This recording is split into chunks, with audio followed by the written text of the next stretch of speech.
Edhe lufta në Ukrainë ka filluar për shkak të ndarjes së kishës në dy pjesë, kisha ruse nga kisha ukrainase. Janë popull të lidhur me kishën, tradicionalisht. Shumë të lidhur. Dhe dje presidenti Zelenski ishte në Greqi, mori një ndihmë jo të vogël nga Greqia nëpërmjet amerikanëve për të transportuar gaz të lëngshëm me anije në Ukrainë që do t'japi energji elektrike, por mos harrojmë që Greqia dhe kisha greke është vendi që ka ndihmuar kishën ortodokse që të ndahet nga kisha ruse, dhe është një vend që ka qenë i angazhuar që në ditën 1 në luftë krah Ukrainës kundër Rusisë, jo rastisht në Mariupol ku jeton komuniteti minoritar grek edhe kisha greke në Ukrainë.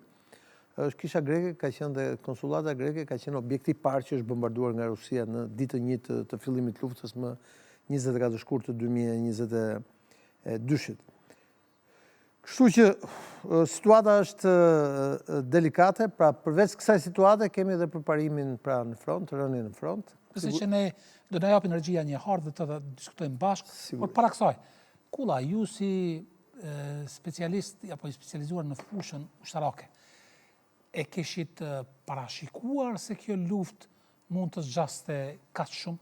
Pra jemi gati në përfundimin e vitit të 4. E kemi thënë bashkë në këtë studio që kjo luftë o përfundon me një marrëveshje, ose me një armëpushim, ose atëherë lufta do të vazhdojë derisa rusët i marrin të gjitha ato territoret rusofone, flasim këto 4 rajonet, në mënyrë të plota, sepse atëherë ata nuk do të ulen në tavolinë dhe kanë të gjithë interesin që ta vazhdojnë luftën në mënyrë që të kenë çmimet e larta.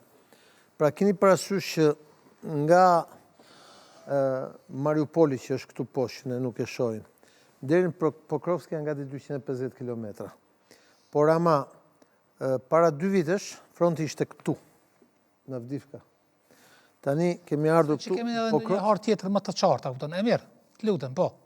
Tani, çështja është që ta kuptojnë njerëzit. Në 2014 u mor Crimea. Crimea është një territor historik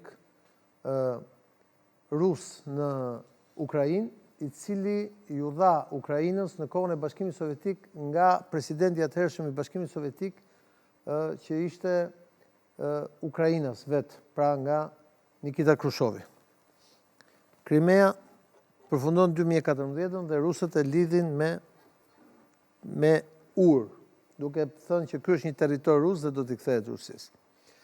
Në atë kohë që pushteti në Kiev ka qenë gjithmonë, le të themi, në një lloj forme i ekuilibruar dhe i federalizuar, duke pasur rusët e Ukrainës